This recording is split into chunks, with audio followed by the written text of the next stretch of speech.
बच्चों आज हम उसी के आगे डिस्कस करेंगे बेटा। और क्लास 11 शुरू हो चुका है, क्लास 12 भी हम स्टार्ट कर देंगे और जुलाई का ये मंथ है, तो बेटा हम एक सही टाइम पर सिलेबस को खत्म भी करेंगे, राइट।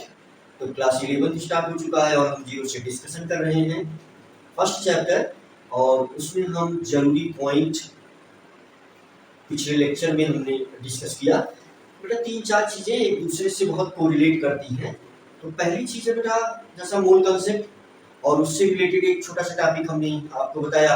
और क्वेश्चन देखने से पहले बेटा, क्योंकि हमारा मकसद बोर्ड सिर्फ नहीं है, सिर्फ बोर्ड को पढ़ाना हमारा मकसद नहीं है, हमारा मकसद है उससे आगे आने वाले क्वेश्चन को भी कवर करना है, मतलब जेईई और नीट के लिए। ऑलरेडी हम आपको ये बात बता चुके हैं। तो जैसे पॉइंट की बात यहाँ ये है कि 3 चीजें है ना, मोल कंसेप्ट, एक चीज मोल कंसेप्ट होगी, और दूसरी बात होगी methods to express the concentration of solution, और तीसरी जो जरूरी चीज होगी, तीसरी जो इंपॉर्टेंट बात होगी वो स्टोइकियोमेट्रिक एनालिसिस। तो ये सब एक दूसरे से इंटरलिंक करते हुए सब कुछ चलेगा, राइट।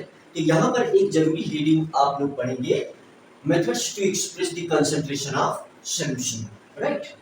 तो आप देखिए इस चीज को समझेंगे, हम इस हेडिंग को देखेंगे यहाँ पर, methods to express the concentration of solution, methods to express methods to express the concentration of solution, the concentration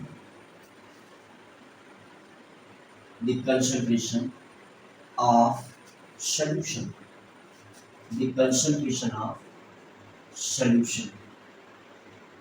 तो देखो सीधी सी बात है कि अगर कोई आपसे पूछता है कि कंसंट्रेशन का मतलब क्या है, तो सिंपल सी बात है कि ये टर्म किसी भी सॉल्यूशन में सॉल्यूट और सॉल्वेंट का परसेंटेज बता सकता है, सॉल्यूट और सॉल्वेंट का रेशियो बता सकता है। तो बहुत सिंपल सी बात है यहाँ पर कि इसमें कितना सॉल्यूट प्रेजेंट है और कितना सॉल्वेंट प्रेजेंट है, ये बात बताता है कंसंट्रेशन। और इसकी बेटा हम यूनिट लिखते हैं, यूनिट तो वो हम लिखते हैं मोल पर लीटर, तो मोल पर लीटर, ठीक है। इसकी यूनिट हम लिखते हैं मोल पर लीटर।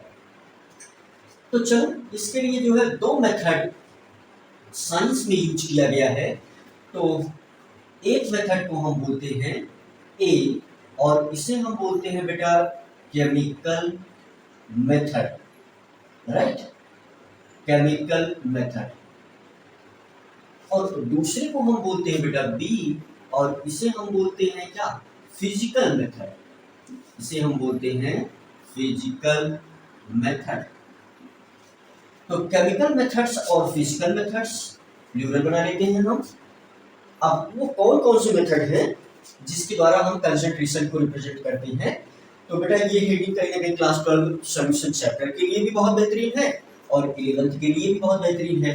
तो मोल कंसेप्ट और स्टोइकियोमेट्रिक एनालिसिस के साथ साथ ये रीडिंग कनेक्ट होकर के इससे रिलेटेड क्वेश्चन पूछा जाता है आपसे। तो केमिकल मेथड में बेटा कुछ ये टर्म यूज किए गए हैं। तो सबसे पहला जो मेथड है तो हम कंसंट्रेशन को रिप्रेजेंट करते हैं नंबर 1 इसके टर्म बेटा, तो मोलरिटी के टर्म में हम क्या करते हैं, कंसंट्रेशन को रिप्रेजेंट करते हैं। दूसरा टर्म बेटा नॉर्मलिटी के टर्म में भी हम नॉर्मलिटी के टर्म में भी हम क्या करते हैं, कंसंट्रेशन को रिप्रेजेंट करते हैं। तीसरी बात बेटा हम मोलरिटी, देखो MOLALITY, मोलरिटी के टर्म में हम क्या करते हैं, कंसंट्रेशन रिप्रेजेंट करते हैं। मोलरिटी के भी टर्म में हम क्या करते हैं, कंसंट्रेशन रिप्रेजेंट करते हैं। और इससे रिलेटेड जो एक कॉमन सी बात है, तो मैं यहाँ एक जो कंसंट्रेशन को रिप्रेजेंट या कंसंट्रेशन को बताने वाला एक टर्म और यूज होता है, तो वो इसी मोल पर ही बेस्ड है, तो हम इसको इसी कैटेगरी में रखेंगे और हम लिखेंगे इसके लिए मोल फ्रैक्शन। अब कहीं ना कहीं ये बात सत्य है कि ये सब इंडस्ट्री में भी यूज होता है और अकॉर्डिंग टू नीड, जैसा कि बेटा आप जानते हो इंसान जो है कहीं ना कहीं बेहद स्वार्थी होता है प्रवृत्ति से, है ना। तो जो चीजें उसके लिए आवश्यक होती हैं उन्हीं का वो आविष्कार करता है। तो कहीं ना कहीं ये इन चीजों, ये जो इनकी डिस्कवरी हुई सबकी जो है, सबकी रिक्वायरमेंट है, तो सबका अपना मतलब भी है। तो जैसे एक वर्ड और भी यूज किया गया है यहाँ पर, वो है formality, FORMALITY, formality, right. 6 number पर एक टर्म और भी यूज किया गया है, वो है डिमैरिटी। ये तो हो गए आपके क्या, केमिकल मेथड। हम फिजिकल मेथड की बात कर लेते हैं कि फिजिकल मेथड जो है कौन कौन से यूज किए गए हैं कंसंट्रेशन को रिप्रेजेंट करने के लिए। तो हम देखते हैं फिजिकल मेथड। तो नंबर 1 बेटा ये जो यूज किया गया तो मास बाय मास परसेंटेज। चलो हम एक बात करते हैं, हम सल्यूट के लिए हम यहीं पर मान लेते हैं, हम किसी और की बात नहीं मानेंगे, और टीचर भी और बुक भी अपना अलग अलग नोटेशन यूज की हुई है। तो सल्यूट में हम हमेशा सफिक्स में लगाएंगे कैपिटल लेटर ई, याद रखिए ये आपके लिए इंपॉर्टेंट होगा। और हम हमेशा सॉल्वेंट में क्या लगाएंगे, हम हमेशा सॉल्वेंट में सफिक्स में हम टर्म यूज करेंगे बी, ठीक है। तो देखो इस चीज को मैं फिर से एक बार जोड़ देकर के रिपीट कर दे रहा हूँ कि सल्यूट में हम ए लिखेंगे, सॉल्वेंट में हम बी लिखेंगे, राइट, सफिक्स में। जब इन चीजों को यूज करना होगा तो बहुत सिंपल सी बात है। चलो हम सल्यूट की बात जब करते हैं तो मास बाय मास परसेंटेज, तो हम इसको क्या लिख सकते हैं, हम इसको लिख सकते हैं WA upon what, mass by mass percentage, है ना। तो और ए और बी हम कुछ नहीं यूज करेंगे अगर हम सॉल्यूशन लिखेंगे, राइट। तो W upon capital letter W multiplied by 100। अच्छा, इसी को हम बोलते हैं mass by mass percentage, mass by mass percentage. चलो दूसरा जो मेथड है जो रिप्रेजेंट करने का, वो है आपका W बाय वॉल्यूम परसेंटेज। तो W by volume percentage multiplied by 100। तो हम इसको लिखते हैं बेटा mass by volume percentage, right. और फिर हम volume by volume percentage use करते हैं तीसरे नंबर पर। थर्ड नंबर पर हम volume by volume, number third पर हम वॉल्यूम बाय वॉल्यूम परसेंटेज, तो मल्टीप्लाइड बाय 100, तो it means volume by volume percentage, right. Fourth number पर बेटे हम क्या यूज करेंगे, पीपीएम, पीपीएम। क्या फुल फॉर्म इसका यूज होता है, पार्ट पर मिलियन। जरा हमारी स्टोरी भी सुनते चलो आप, ये है पार्ट पर मिलियन, ठीक है बेटा, पार्ट पर मिलियन। और इसके बाद जो हम टर्म यूज करेंगे नंबर 5 पर, तो बेटे हम यहाँ पर जो टर्म यूज करेंगे वो पीपी, 5 पर पीपीबी, पीपीबी। तो हम इसे बोलेंगे बेटा पार्ट पर बिलियन। और 6 नंबर पर हम यूज करेंगे पीपीटी, तो इसे हम बोलेंगे पार्ट पर ट्रिलियन।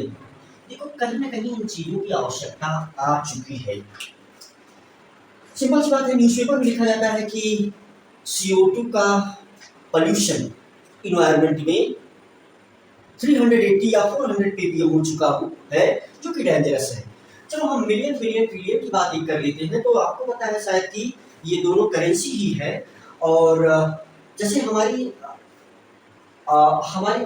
करेंसी है उसमें 100 टाइम ग्रेटर होता है। तो यहाँ पर देखो हम सिंपली इस चीज को हम आपके सामने एक्सप्लेन कर दे रहे हैं यहाँ इस बात को, कि अगर हम यहाँ पर एक्सप्लेन कर दे रहे हैं कि छोटा सा ही है, तो हम इस पॉइंट को आपको यहाँ पर एक्सप्लेन कर दे रहे हैं। जैसे हमने जो है अगर 1000 में 1000 से मल्टीप्लाई किया बेटा, तो ये आ जाएगा 1 मिलियन, ये आ जाएगा बेटा 1 मिलियन। फिर 1 मिलियन में अगर हमने 1000 से मल्टीप्लाई किया तो ये आ जाएगा 1 बिलियन। और फिर 1 बिलियन में अगर हमने 1000 से मल्टीप्लाई किया तो ये आ जाएगा 1 ट्रिलियन। तो ये मिलियन मिलियन ट्रिलियन की बात हुई, और ये करेंसी है बेटा, इस चीज को हमने आपको समझाया, राइट। तो देखो कंसंट्रेशन की बात किया हमने, और कंसंट्रेशन किसके लिए, सोल्यूशन के लिए। तो आपको बहुत सिंपल सी बात ये पता है, कंसंट्रेशन की बात हमने किया और कंसंट्रेशन की बात किया हमने सोल्यूशन के लिए। और आपको पता है अगर मैं क्लास 12 और जैसा कि मैं बता रहा हूँ 11 दोनों में ये यूज होगा, तो आपको ये बात पता होगी कि ये जो सोल्यूशन होता है प्राइमरी इसके दो ही कंपोनेंट होते हैं, एक को हम बोलते हैं सॉल्यूट और दूसरे को हम बोलते हैं सॉल्वेंट। तो सोल्यूशन की व्हाट, इसमें सॉल्वेंट वही होता है जिसमें सोल्यूशन और सॉल्वेंट की फिजिकल स्टेट सेम हो। अगर हम दो कंडीशन की बात कर ले तो सबसे पहली चीज तो बेटा होती है कि ये लेस हो सकता है, लेस कंपोनेंट, लेसर कंपोनेंट या लेसर अमाउंट, तो या स्मॉलर कंपोनेंट, हम इसको लिख सकते हैं क्या, स्मॉलर कंपोनेंट। तो यहाँ पर जो हम टर्म यूज कर सकते हैं वो हम यूज कर सकते हैं, पहली कंडीशन इसकी है ये होगा स्मॉलर कंपोनेंट, और आपको पता है फिर ये ग्रेटर कंपोनेंट होगा, फिर ये कौन सा हो जाएगा, ग्रेटर कंपोनेंट या मोर होगा, तो ये ग्रेटर कंपोनेंट, ठीक है। और दूसरी चीज की इसका सॉल्वेंट का फिजिकल स्टेट सॉल्यूशन की फिजिकल स्टेट के इक्वल होता है। इसका मतलब कि physical state what of solvent and solution, physical state of solvent and solution will be same, ठीक है। तो फिजिकल स्टेट इसका जो है ये कुछ सॉल्यूशन के दो कंपोनेंट। चलो अगर कुछ हम जरूरी बात यहाँ कर रहे हैं, अगर हम जो है इसके छोटे छोटे फार्मूले और इन फार्मूलों का डेरिवेशन कैसे किया गया है क्लास 11 के लिए वो सब इम्पोर्टेंट है, ये कोई बड़ा सा डेरिवेशन नहीं है, बस केवल छोटी छोटी बातें मैथमेटिकली रिप्रेजेंट की गई है, राइट। तो जैसे हम अगर हम इसके लिए लिखते हैं बेटा, तो इसके लिए जो फार्मूला है वो फार्मूला क्या है, व्हाट, तो जो प्रॉपर फार्मूला है तो वो WA multiplied by 1000 total upon what, MA, ये molar mass of what, molar mass of what solute, multiplied what V in ml। तो ये बेटा हो गया किसका formula, that is you can say is equal to molarity. और normality का जो फार्मूला होगा आपको पता है WA multiplied by 1000 total upon यहाँ हो जाएगा व्हाट EA, हमेशा सॉल्यूट के लिए equivalent weight of what solute and multiplied by VML, right. अगर हम इसमें बात करें बेटा तो ये हो जाएगा WA upon what multiplied by 1000, और ये हम W भी लिखेंगे यहाँ पर, ये जो वेट है किसका, सॉल्वेंट का है, तो इसका मतलब हम इसमें डिवाइड करेंगे MA से, तो WA कन्वर्ट हो जाएगा किसमें, नंबर ऑफ मोल्स में। ऑलरेडी कैसे नंबर ऑफ मोल्स कैलकुलेट किया जाए ये बात हम आपको बता चुके हैं, तो MA मल्टीप्लाइड व्हाट WB, और ये किसमें होगा, ग्राम में हो जाएगा। आपको पता है ये मोल फ्रैक्शन दोनों के लिए हम काई A काई B या XA XB, तो चलो हम काई A और काई B, ठीक है बेटा, काई A काई B टर्म यूज करते हैं, और आपको पता होगा कि ये होगा NA upon NA plus NB, और ये हो जाएगा NB upon what NA plus NB, ठीक है। फॉर्मेलिटी के लिए हम यही चीज यूज करते हैं, फॉर्मेलिटी इज इक्वल टू हम क्या यूज करते हैं यहाँ पर, ये हो जाएगा what WA upon multiplied by what 1000 and total upon formula mass what formula mass multiplied V इसमें MLB। और बेटा डिमेलिटी के लिए भी जो है वन, ये फिक्स एट फिक्स टेम्परेचर पर, डिमेलिटी के लिए एक फिक्स टेम्परेचर पर क्या हो जाएगा डिमेलिटी के लिए फार्मूला, तो इसका मतलब डिमेलिटी इज इक्वल टू यहाँ पर भी वन इक्विवेलेंट में, इसका मतलब हम क्या लिखेंगे WA मल्टीप्लाइड बाय व्हाट 1000, तो क्या डिमेलिटी में इसका मतलब वन इक्विवेलेंट कहाँ प्रेजेंट है, वन इक्विवेलेंट प्रेजेंट है यहाँ पर। चलो अगर मैं 1000 को यहाँ से हटा भी देता हूँ तो यहाँ पर जो है अब वन इक्विवेलेंट, इसका मतलब कि WA वन इक्विवेलेंट प्रेजेंट है WA/EA ये हो गया इक्विवेलेंट वेट, और ये प्रेजेंट है 1 डेसीमीटर क्यूब। ठीक है, तो ये कहाँ प्रेजेंट है और एट फिक्स्ड टेम्परेचर, तो ये हम लिख देंगे यहाँ पर at fixed temperature, at fixed temperature. तो उसका अगर 1 इक्विवेलेंट वेट कहाँ प्रेजेंट होगा, 1 डेसीमीटर क्यूब में, तो ये हो जाएगा ड्यूरेबिलिटी। और इस सब की चर्चा को डिटेल में होनी चाहिए और इस सब का मतलब भी समझ में आना चाहिए, कौन सा टर्म ये टेम्परेचर डिपेंडेंट है और कौन सा टेम्परेचर डिपेंडेंट नहीं है, तो हम इस सब को डिटेल में देखेंगे, राइट। तो हम इसको समझेंगे और यहाँ भी आप जो बच्चे हमारे टॉपर है या ऑलरेडी जो है इन चीज़ों को पढ़ चुके हैं, तो उनके लिए रिवीजन हो सकता है इस प्रकार से। और जैसे और मैं थोड़ा सा एक्सप्लेन करूं, तो जैसे पीपीएम, पीपीबी और पीपीटी, ठीक है। तो यहाँ पर मैं अगर इस तीन चीज़ को एक्सप्लेन कर देता हूँ। जैसे हम यहाँ फर्स्ट चीज़ लिखेंगे व्हाट, फर्स्ट थिंग लिखेंगे पीपीएम, तो आपको ये बात पता होगी कि ppm is equal to number of particle of one component in solution. तो हम क्या लिखेंगे, number of particles of what, one component in solution, ठीक है। हमारी आवाज से भी आप अपना काम चलाएंगे और बोर्ड पर भी ध्यान से देखेंगे। And total number of particle, तो यहाँ मल्टीप्लाई करेंगे 10 टू द पावर 6 से, total number of particle, total number of particles, total number of particles in solution, number of particles of one component in solution, total number of particles in solution, चलो थोड़ा सा कुछ जगह पर बहुत अच्छा नहीं दिख रहा है, यहाँ मैं कुछ इसको ठीक से लिख देता हूँ। तो दूसरा जो टर्म हम इसमें यूज कर लेंगे, मतलब पी और सबके लिए यही यूज होगा। तो यहाँ हम लिख सकते हैं what, number of particles of what, one component in solution, number of particles of one component in solution upon total number of particles in solution, total number of what, particles in solution multiply 10 to the power 9, ये PPB की बात हो जाएगी।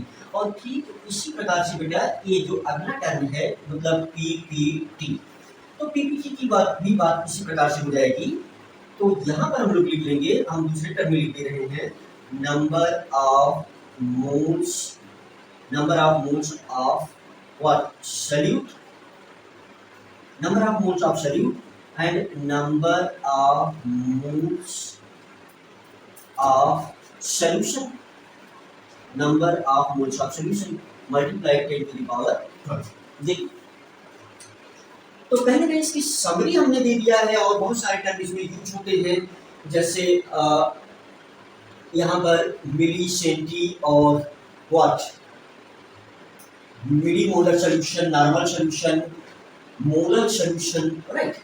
तो ये सब चीजें भी यूज होती हैं और जनरल फार्मूले इसके यही है। और इन सभी फार्मूलों को हम कहीं ना कहीं सोल्यूशन की स्ट्रेंथ, एक टर्म यहाँ पर आता है स्ट्रेंथ ऑफ सोल्यूशन, तो स्ट्रेंथ को एक्चुअली हम ग्राम पर लीटर में रिप्रेजेंट करते हैं। तो अगर मैं यहाँ पर एक फार्मूला लिख दूं, strength of solution, strength of what, solution, तो इससे हम रिप्रेजेंट करेंगे किसमें, ग्राम पर लीटर में, ठीक है। और वो चीज हम लगभग सभी को उसमें कन्वर्ट हम कर सकते हैं ग्राम पर लीटर में। तो स्ट्रेंथ ऑफ सोल्यूशन और कहीं ना कहीं स्ट्रेंथ या कंसंट्रेशन को ये भी चीजें दिखा रही हैं, बस हम स्ट्रेंथ और कंसंट्रेशन दोनों को कोरिलेट भी कर सकते हैं, राइट।